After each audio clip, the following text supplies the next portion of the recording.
Baik, perkenalkan nama saya Ibu Teguh Wisnu Dwi Payana Putra, bisa dipanggil Wisnu, program studi D4 MPK jurusan Teknik Sipil Politeknik Negeri Bali. Di video kali ini untuk tugas arsitektur tradisional Bali dengan judul konsep Sangga Mandala pada bangunan di Bali. Arsitektur adalah suatu ilmu seni bangunan yang dimana mempelajari suatu keindahan ataupun seni pada bangunan tersebut. Dimana pada arsitektur tersebut meliputi tata ruang, tata bentuk, dan tata lingkungan sebagai wadah kegiatan manusia dalam menjalankan kegiatannya, sehingga dapat menunjang kesejahteraan rohani dan jasmani dari manusia tersebut. Perkembangan arsitektur ini dipengaruhi oleh tradisi dan budaya setempat. Salah satunya adalah arsitektur tradisional Bali. Jadi di mana arsitektur tradisional Bali ini adalah sebuah arsitektur yang dipengaruhi oleh tradisi dan kebudayaan di daerah Bali yang diselubungi oleh nilai magis ataupun religius seperti keagamaan Hindu, kepercayaan, serta adat istiadat Bali yang dimana itu diteruskan secara turun-temurun melalui generasi ke generasi seterusnya. Pada kali ini saya akan mengambil satu ruang lingkup dari konsep arsitektur tradisional Bali, yaitu konsep Sangga Mandala atau konsep Padmabuana.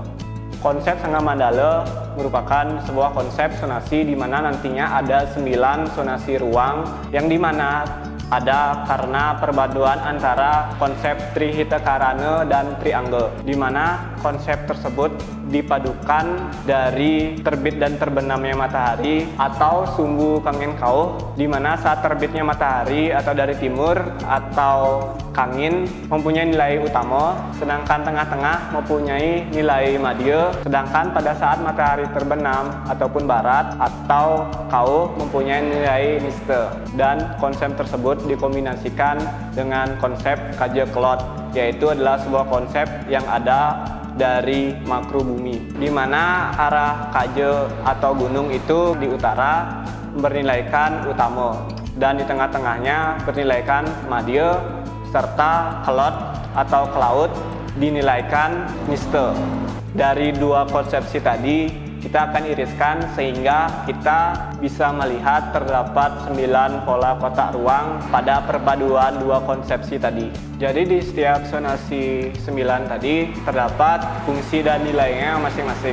Mulai dari Utamaneng Utama terletak di timur laut, di mana Utamaneng Utama adalah tempat tersuci dari 9 sonasi ini. Maka dari itu zona ini ditempati oleh tempat suci, yaitu Merajan. Selanjutnya ada Utamaneng Mandala yang terletak di bagian utara rumah, di mana sonasi ini adalah tempat dari Balai Meten atau Balai Daja.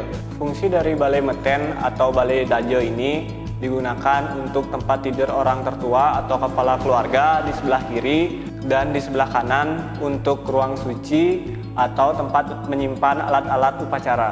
Lalu ada Utamaneng Nista yang terletak di barat laut, di mana pada zona ini biasanya terletak Penunggung Karang. Lalu ada Madianing Utama yang terletak di arah timur. Pada zona ini terdapat Balai Dangin atau jika bertiang 12 dinamakan Balai Gede. Fungsi dari Balai Dangin itu sendiri digunakan sebagai tempat upacara seperti moton, mepandas, ataupun sebagai tempat tidur jenazah sebelum jenazah diabenkan. Selanjutnya ada Madianing Madya yang terletak di tengah-tengah rumah tersebut. Pada zona ini difungsikan sebagai tempat halaman ataupun sebuah dataran kosong sebagai tempat penetralisir dari arah-arah lainnya. Lanjut ada Madianing Nista, di mana Madianing Nista ini terletak di arah barat. Pada zona ini terletak Balai Dauh atau juga yang sering disebut Balai Loji. Fungsi dari Balai Dauh ini yaitu untuk tempat menerima tamu serta tempat tidur anak muda ataupun remaja. Lalu ada Nistaneng Utama yang terletak di arah tenggara, di mana pada zona ini terletak Jineng atau tempat untuk menyimpan padi, dan letaknya juga ada di sebelah dapur. Selanjutnya ada Nistaneng Madya, di mana Nistaneng Madya ini terletak di arah selatan, di mana pada zona ini terletak dapur atau bahasa Balinya yaitu paon. ataupun juga sebagai tempat Bali Delot yang dimana digunakan untuk melakukan kegiatan-kegiatan atau pekerjaan serbaguna. Lalu ada Nistani Miste yang terletak di barat daya, di mana zona ini biasanya diletakkan kamar mandi, kandang hewan, ataupun dapur apabila terdapat Bali Delot yang terlalu besar.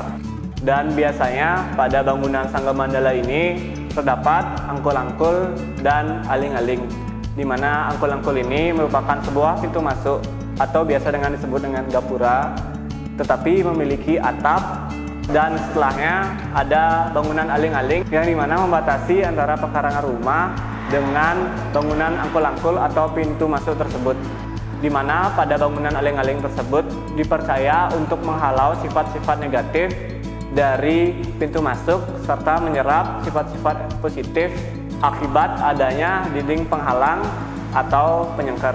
Baik, sekian dari penjelasan saya, Wisnu Dwi Payana, mengenai arsitektur tradisional Bali dengan konsep Sangga Mandala. Kulungkung Semarapura, Kilang Kangkung, Nunas Ampura. Apabila ada kesalahan dalam video ini, saya mohon maaf. Sekian dan terima kasih. Keep safe and stay healthy. Goodbye.